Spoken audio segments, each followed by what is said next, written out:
Hello my creative friends, Olga Soby here and welcome to new acrylic pouring video. Today I want to create 7 phases of the moon, so continuing my Dancing Universe series, and I want to show you a whole new approach to this process. So here I want to create, I want to have full moon in the center, waxing crescent on the other side, on one side and bending on the other. And to create this painting, I want to go for quite a multi-step process. Today, I want to work in layers. So let's see how it turns out, and without further ado, let's get started. Let's go! So here on my panel, which is 8 by 24 inches, I have marked approximately where each phase of the moon is gonna go. So what do I mean by working in layers? What I'm gonna do first, I want to create my color for the moons. So I'm gonna pour some colors, I'm gonna blow them out and create a design in areas where I want to have my moons, and then I'm gonna let it dry completely, paint around to create the appropriate shapes for each phase of the moon, and then after I paint around, I'm gonna create a negative space. So let's get started with that. Of course, for my moons, I want to have a lot of white, and as I said, those marks, they're very approximate.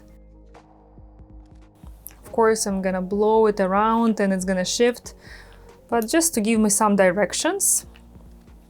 I think working on such a long panel as 8 by 24 is absolutely perfect for, this type of design. So first was titanium white. Next one, of course, we can't go without silver.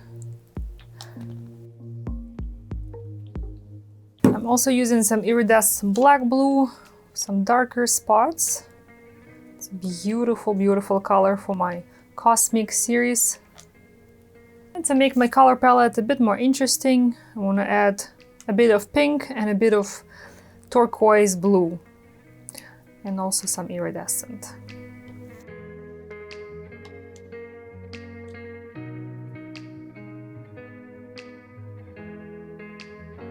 See, I'm literally adding drops, and maybe even that is too much. We'll see when I blow out.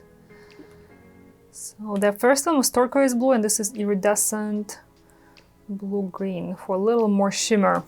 Okay, let's blow out all these mini moons. I think I'm just gonna use a blow dryer. We'll see if it works well for such small puddles of paint.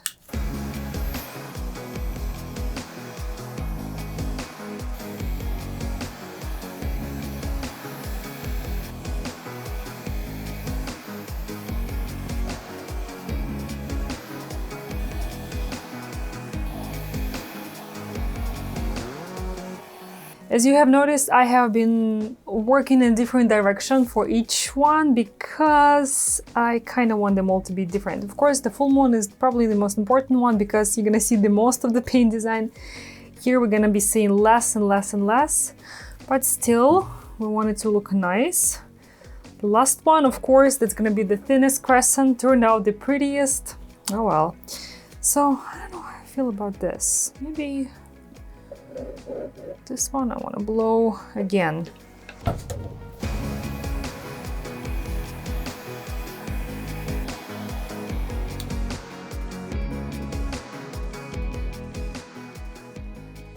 So I would say that each one of these looks really awesome. And I'm trying to sort of visualize, how this would look as a moon, this, and they will look really cool. So that's perfect. That's what I like to see. So let's let it dry and jump to step number 2. We are back the next day. The paint is fully dry and ready for step number 2. So here I have marked where my moons are going to be. For that I draw 2 lines so it's in the center, and I positioned my circles evenly spread from each other. So it's all nice and balanced. Now I'm gonna show you how I am gonna do my crescents. For that, I'm gonna use 2 different sizes of hoops. These are embroidery hoops. I already showed them in one of my previous videos. Something super easy to be used for creating rings and planets and spheres. So I'm gonna use them also to create the guidelines.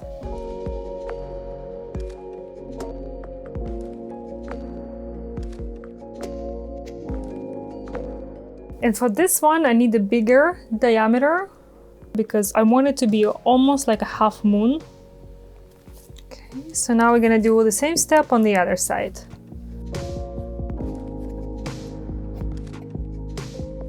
Once this part is done, I want to paint in the inside of the moon on each one.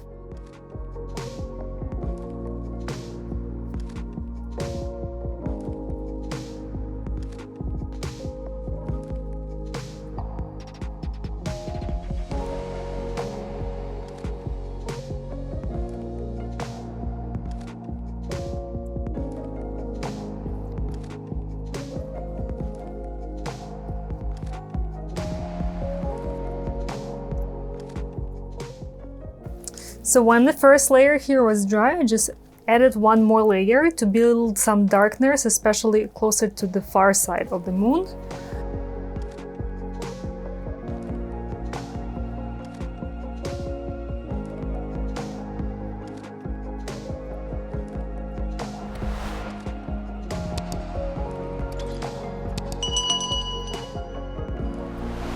Okay, so while this is drying, I'm gonna do the same on the other side. I might do a couple touch-ups here closer to the center part of each moon, and then we'll be ready for our next step.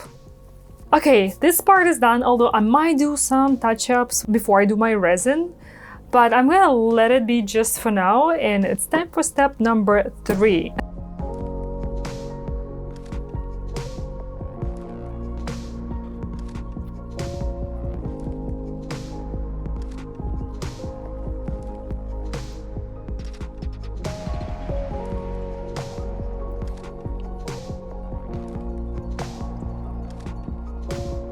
Okay, so this side is done. I'm gonna do the same exact thing on the other side and we'll be ready for our next step.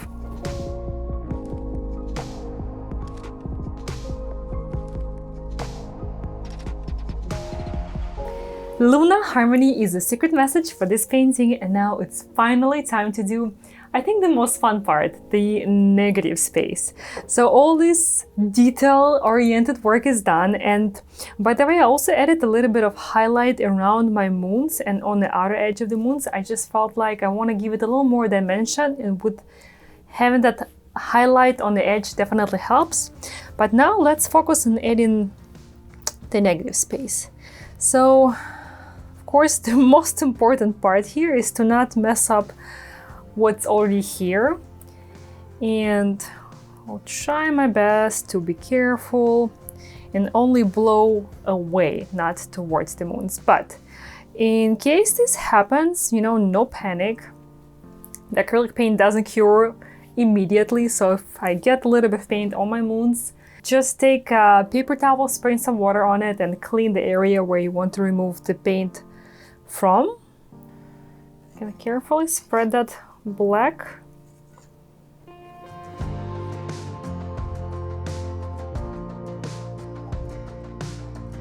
And in this side, in my negative space part, I also want to add some other colors, such as Prussian blue, some violet, and some lighter colors, just to create nice accents.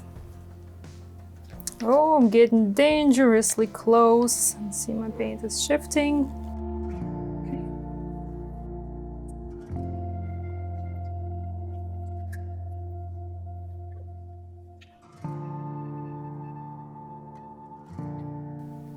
Okay, I think this should be plenty of color for my negative space. I'm gonna try to blow it out. I will start with a blow dryer and see how that works. So let's do it.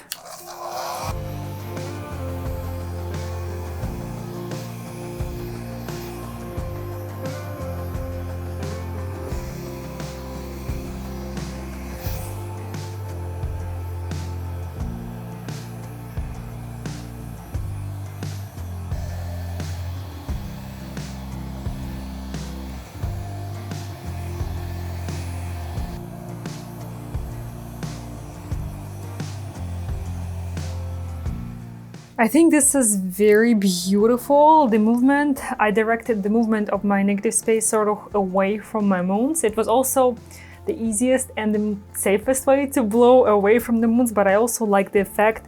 It's like this, you know, glow and energy coming from each one of these, so it's very beautiful. I see that I got few droplets of dark inside of a couple of my moons, so I'm just gonna dip them out. So right now, while the paint is wet, you can still see the distinct difference between my fluid paint and the dry paint around my moons. And of course, it's not going to be as noticeable when the paint is dry, so you don't need to worry about it too much, but I just still want to go ahead and incorporate a little bit of that paint in a section around my moons. I think that will help this paint that closer to my moons level just a little better, so wouldn't hurt to do this little extra step.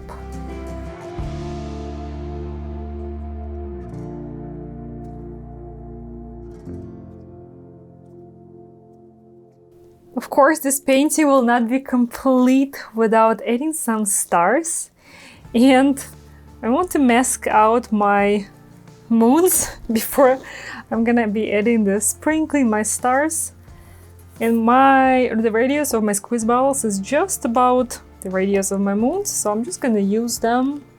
So that's the interesting technique, and it will only work, of course, if you also work on cradled wood panels. Don't put such a weight on your canvases.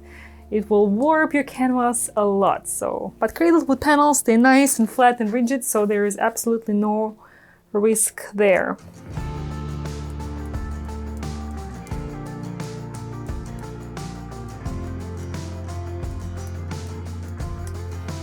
Saving my moons at the cost of having white paint all over my bottles.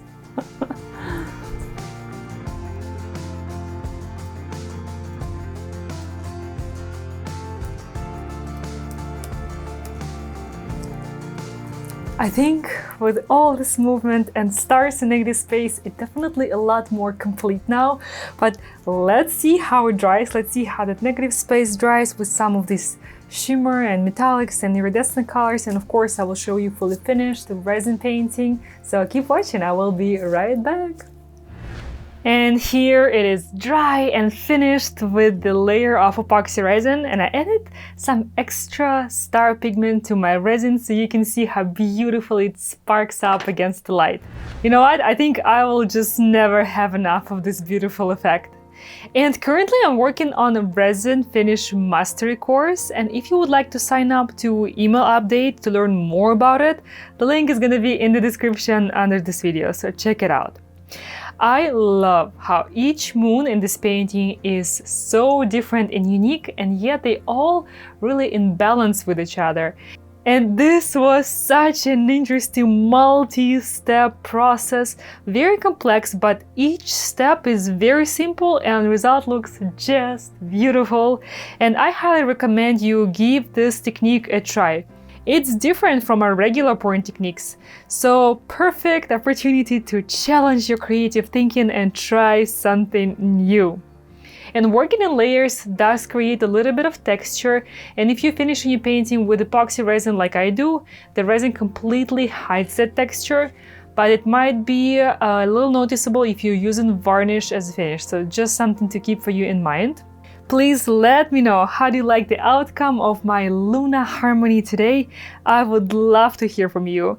And a lot more interesting techniques and spheres and creations coming in my Dancing Universe series, so stay tuned for that. And if you enjoy this step-by-step tutorial, please give this video a like. It's a super easy way to help my channel, or even better, share this with your creative friends and leave a comment below. Thank you so much for joining me today. Take care, create with passion, and I'll see you in the next video. Bye bye!